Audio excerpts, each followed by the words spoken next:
Hello అండి, దొండకాయ masala curry. కొబ్బరి, పల్లీలు, జీడిపప్పు, గసగసాలు, జీలకర్ర, ధనియాలు, యాలకులు, చెక్క మొగ్గ, మసాలా, చింతపండుతో మిక్సీ చేయాలండి. ఫైనల్గా దొండకాయలు ఫ్రై చేసుకున్నాము ఆయిల్ వేసి.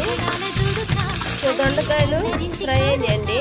తర్వాత ఆయిల్ వేసి జీలకర్ర, బిర్యానీ ఆకు, మిర్చి, ఆనియన్స్, కరివేపాకు ఫ్రై అయినాక అల్లం వెల్లుల్లి పేస్ట్ చేద్దామండి.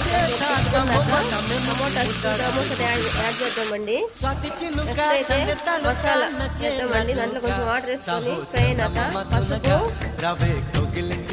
ఉప్పు, కారం అండి నేను కొద్దిగా వేసాను.